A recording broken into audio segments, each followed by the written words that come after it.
लेंगे respiratory organs के बारे में। जब हम रेस्पिरेटरी ऑर्गन्स की बात करते हैं तो क्या सभी ऑर्गेनिज्म धरती पे जितने भी हैं उन सभी में एक जैसा रेस्पिरेटरी ऑर्गन है? क्या ये पॉसिबल है? ऐसा बिल्कुल भी पॉसिबल नहीं है। 9th क्लास की अगर डाइवर्सिटी पे हल्का सा देखें तो वहाँ पे हमें ये समझ में आया था कि किस तरीके से धरती पे ऑर्गेनिज्म यूनिसेल से मल्टीसेल बनते हैं और मल्टीसेल से हायर ऑर्गेनिज्म तक कन्वर्ट हो जाते हैं, इवोल्यूशन हो जाता है। तो हमने जब लोअर ऑर्गेनिजम्स की बात की थी तो हमने पॉरीफेरा, प्रोटोजोन्स देखे थे और हायर ऑर्गेनिज्म में हमने ह्यूमन बींग्स तक को स्टडी किया था।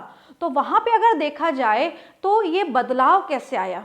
कुछ ऑर्गेनिज्म जो शुरुआत में बनते हैं उनमें सेलुलर ग्रेड बॉडी ऑर्गेनाइजेशन होता है, उसके बाद आता है टिश्यू ग्रेड बॉडी ऑर्गेनाइजेशन, उसके बाद आता है ऑर्गन ग्रेड बॉडी ऑर्गेनाइजेशन और उसके बाद आता है organ system grade body organisation. यानी कि जैसे जैसे डेवलपमेंट होता जाता है तो सिंप्लिसिटी से कॉम्प्लेक्सिटी बढ़ती है।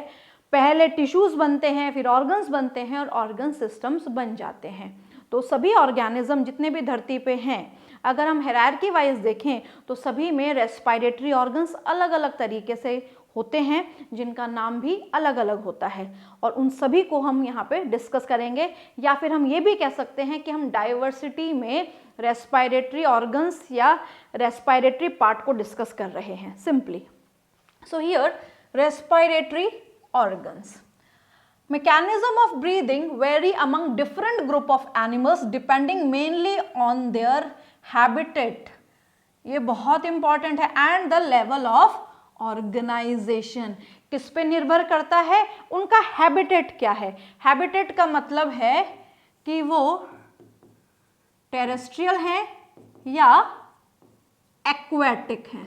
सबसे इंपॉर्टेंट बात तो ये कि वो लैंड ऑर्गेनिज्म है या वाटर ऑर्गेनिज्म है।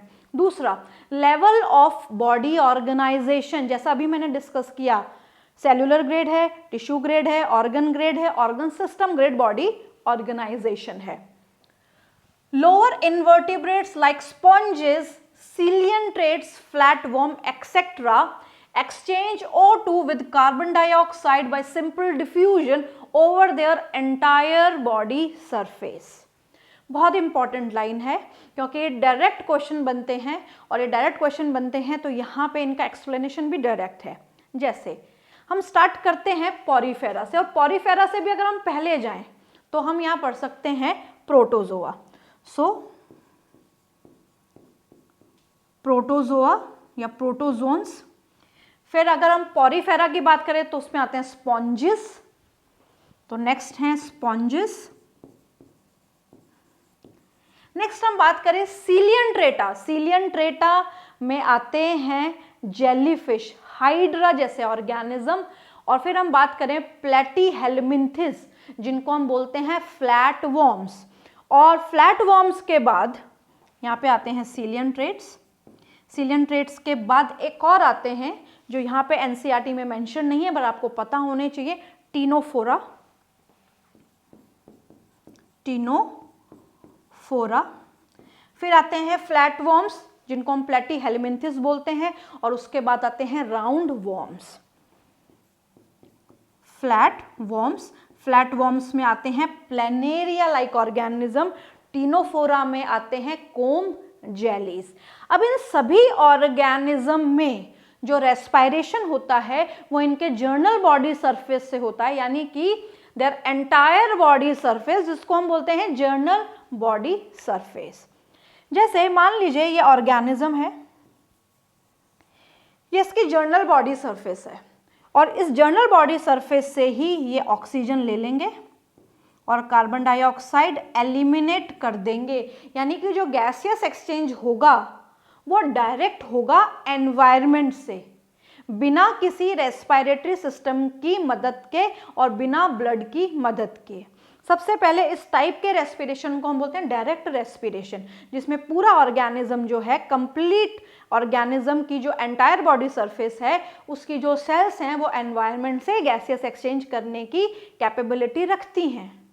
तो ये डायरेक्टली हो रहा है तो डायरेक्ट रेस्पिरेशन बोलते हैं। अब ये डायरेक्ट रेस्पिरेशन है क्यों हो रहा है? डिफ्यूजन के कारण हो रहा है। तो डिफ्यूजन क्या होता है? किसी भी चीज का हायर कॉन्सेंट्रेशन से लोअर कॉन्सेंट्रेशन की तरफ मूव हो जाना। तो यहाँ पे ऑक्सीजन बाहर के एटमॉस्फेयर में ज़्यादा था, तो बाहर से ऑक्सीजन कहाँ आ गया, अंदर आ गया, और अंदर कार्बन डाइऑक्साइड ज़्यादा थी तो अंदर से कार्बन डाइऑक्साइड आ गई बाहर। तो जनरल बॉडी सरफेस से इनमें क्या हुआ, गैसियस एक्सचेंज। इसके बाद आते हैं अर्थवॉर्म। एक और चीज, फ्लैट वॉर्म के बाद आते हैं राउंड वॉर्म्स। राउंड वॉर्म्स में आते हैं एस्कैरिस। राउंड वॉर्म्स में कौन आते हैं, एस्कैरिस। तो एस्कैरिस में भी जनरल बॉडी सरफेस से रेस्पिरेशन होता है। Earthworm use their moist cuticle. Earthworm किससे रेस्पायर करते हैं, अर्थवॉर्म किस में आते हैं, एनिलिडा में। अर्थवॉर्म किस में आते हैं, एनिलिडा में। तो यानी कि अर्थवॉर्म में क्या प्रेजेंट होती है, मॉइस्ट क्यूटिकल। मॉइस्ट क्यूटिकल से क्या होता है, रेस्पिरेशन होता है। अब ये जो एनिलिडा है ये भी बहुत सारे ऑर्गेनिजम्स इसमें आते हैं। तो यहाँ पे पैरापोडिया, इनमें जो फॉल्स फुट होते हैं उनसे भी रेस्पिरेशन देखा जाता है। Insects have a network of tubes, tracheal tubes to transport atmospheric air within the body. Specialized vascular structure called gills are used by most of the aquatic arthropods and mollusca, whereas vascularized bag called lungs are used for terrestrial form of the exchange of gases. थोड़ा सा इसको हम समझें।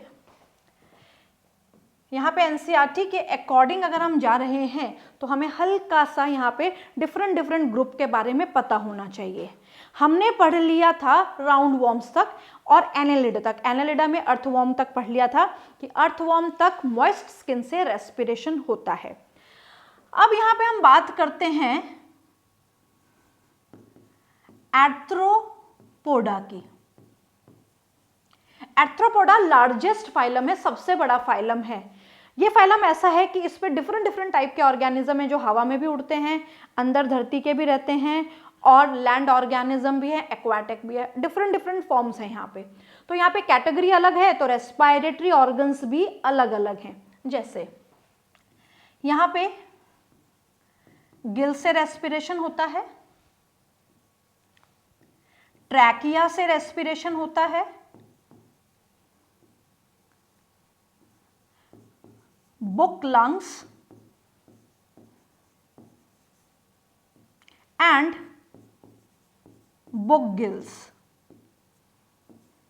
यानी कि यहाँ पे 4 mode है रेस्पिरेशन के। अब ये 4 मोड कैसे कैसे किस किस ऑर्गेनिज्म में होते हैं ये भी पता होना चाहिए। जब गिल्स की बात आती है तो गिल्स ज़्यादातर पानी में रहने वाले ऑर्गेनिजम्स में होते हैं और जो आर्थ्रोपोड्स पानी में रहते हैं उनको बोलते हैं क्रस्टेशियंस। लाइक प्रॉन, तो प्रॉन में होता है गिल रेस्पिरेशन क्योंकि वो एक्वाटिक है, पानी में रहता है। ट्रैकिया, ट्रैकिया से जो रेस्पिरेशन होता है वो देखा जाता है इंसेक्ट्स में। तो जितने भी इंसेक्ट हैं आर्थ्रोपोड्स में वो किससे रेस्पायर करेंगे, ट्रैकिया से रेस्पायर करेंगे। Book lungs, book lungs present होता है एरेक्निडा में।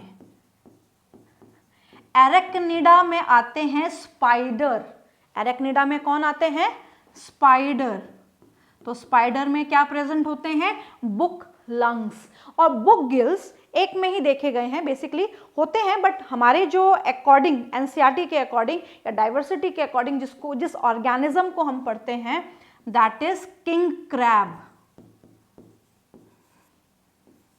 सो किंग क्रैब में क्या प्रेजेंट होता है, बुक गिल्स। तो आर्थ्रोपोडा सबसे बड़ा फाइलम है और फाइलम में डिफरेंट ग्रुप्स हैं। तो यहाँ पे डिफरेंट ऑर्गन की सहायता से ऑर्गेनिज्म रेस्पायर करता है। फिर आता है मॉलस्का। मॉलस्का में भी गिल्स होते हैं और इनके गिल्स को बोला जाता है टेनिडिया।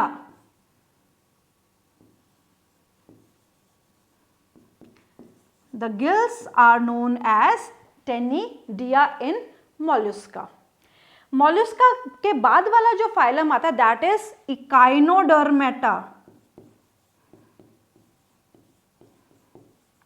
इकाइनोडर्मेटा में आते हैं sea urchin, starfish, sea cucumber etcetera. इनमें ट्यूब फीट होता है। अब ये ट्यूब फीट क्या होता है, इनमें बहुत सारे क्या होते हैं, आर्म्स होते हैं। जैसे मान लीजिए ये स्टारफिश है, तो स्टारफिश की जो आर्म्स हैं, उन आर्म्स में यहाँ पे मल्टीपल स्ट्रक्चर्स होते हैं, और ये जो मल्टीपल स्ट्रक्चर्स होते हैं ये ट्यूब लाइक होते हैं। हर आर्म में मल्टीपल ट्यूब्स होती हैं, हम सिंपल ये समझे। और जितनी भी ट्यूब्स हैं वो क्या करती है, बाहर से आने वाले वाटर को रिसीव करती है, और बाहर से जब पानी आता है तो पानी में डिजॉल्व्ड ऑक्सीजन भी आता है। तो इस तरीके से ये रेस्पायर करते हैं। और ट्यूब फीट किस सिस्टम के अंदर आता है, that is water vascular system. ये भी आप डिटेल में डाइवर्सिटी में पढ़ेंगे। तो ट्यूब फीट जो है वो आता है वाटर वेस्कुलर सिस्टम के अंदर। अब यहाँ पे इकाइनोडर्मेटा में ब्रैंकियल यानी कि स्किन से भी रेस्पिरेशन होता है, जिसको हम बोलते हैं डर्मल ब्रैंकियल,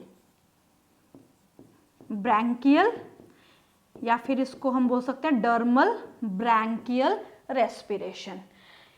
ये तो हो गई बात सारे इन्वर्टिब्रेट्स की, यानी कि जितने भी इन्वर्टिब्रेट्स थे हमने प्रोटोजोआ से इकाइनोडर्मेटा तक पढ़ लिए कि वो किस प्रकार से रेस्पायर करते हैं। अब थोड़ा सा एडवांसमेंट आता है, यानी कि इनवर्टिब्रेट्स से वर्टिब्रेट्स आते हैं। दोनों के बीच के ऑर्गेनिज्म भी हैं जिनको हम बोलते हैं प्रोटोकॉर्डेटा। क्या बोलते हैं इनको, प्रोटोकॉर्डेट्स या प्रोटोकॉर्डेटा। तो प्रोटोकॉर्डेटा वो ऑर्गेनिजम्स होते हैं जिनमें नोटोकॉर्ड, नर्व कॉर्ड प्रेजेंट होती हैं। ये भी हम आगे डिस्कस करेंगे। तो मान लीजिए ये कोई प्रोटोकॉर्डेट है, हाइपोथेटिकल हम इस ऑर्गेनिज्म को बनाते हैं, और इन ऑर्गेनिज्म में फेरिंग्स में प्रेजेंट होती हैं गिल स्लिट्स, एक के पीछे एक गिल्स की स्लिट्स होती हैं। तो यहाँ पे जो रेस्पिरेशन होता है वो होता है फेरेंजियल गिल स्लिट्स से। किससे होता है रेस्पिरेशन, फेरेंजियल गिल स्लिट्स। ये सारे इंपॉर्टेंट है, ये आपको याद रहने ही चाहिए कि आर्थ्रोपोड्स में, मोलस्का में, इकाइनोडर्मेटा में एंड प्रोटोकॉर्डेटा में किस तरीके से रेस्पिरेशन होता है। अब प्रोटोकॉर्डेटा के बाद आती है फिशेस यानी कि पाइसेस। तो पाइसेस में हम सब जानते हैं कि गिल रेस्पिरेशन होता है। ये वर्टिब्रेट्स हैं, वर्टिब्रेट्स का पहला group that is Pisces. Pisces के बाद आते हैं एम्फीबियंस। तो जब हम एम्फीबियंस की बात करते हैं तो एम्फीबियंस में जो मोड ऑफ रेस्पिरेशन है वो अलग अलग तरीके से होते हैं। जैसे फ्रॉग की बात करते हैं, फ्रॉग एम्फीबिया में आता है। तो जब हम फ्रॉग्स की बात करते हैं तो वहाँ पे मोड ऑफ रेस्पिरेशन अलग अलग कैसे है कि एक फ्रॉग है, अगर वो टेडपोल स्टेज में है, जब वो टेडपोल स्टेज में है, पानी में रहता है तो गिल से रेस्पायर करेगा। अब अगर वो एडल्ट है तो वो लंग से रेस्पायर करेगा, और अगर वो हाइबरनेट कर रहा है या पानी में भी है तो वो अपनी स्किन से रेस्पायर कर सकता है। तो फ्रॉग में बहुत अलग अलग मोड्स हैं रेस्पिरेशन के लिए। They have lungs, they have skin, with the help of skin they respire, even they respire with buccopharyngeal cavity, यानी कि वो अपनी बक्कल कैविटी से भी रेस्पायर कर सकते हैं। इसके बाद आते हैं रेप्टाइल्स। तो जैसे ही रेप्टाइल्स की बारी आती है, रेप्टाइल्स के बाद एव्स आते हैं, एव्स के बाद मैमल्स आते हैं। सभी में लंग्स प्रेजेंट हैं, सभी में क्या प्रेजेंट है, लंग्स प्रेजेंट है। बट यहाँ पे अगर हम एव्स की बात करें तो एव्स में एयर सैक्स होते हैं लंग्स में, they have air sacs in lungs. Mammalian lungs में एल्वियोलाइज होती हैं, वो उनका एक स्पेसिफिक फीचर्स है। तो यहाँ पे हमें ये बात क्लियर हुई कि किस ऑर्गेनिज्म में कौन सा रेस्पिरेटरी ऑर्गन मौजूद है। अब यहाँ पे अकॉर्डिंग टू एनसीईआरटी अगर आप देखें, among vertebrates fishes use gills. Fishes में क्या होते हैं, gills. Reptiles, birds, mammals with their lungs, यानी कि रेप्टाइल्स, बर्ड्स, मैमल्स किससे रेस्पायर करते हैं, अपने लंग से रेस्पायर करते हैं। Frog can respire through their moist skin also, frog अपनी मॉइस्ट स्किन से रेस्पायर कर सकते हैं।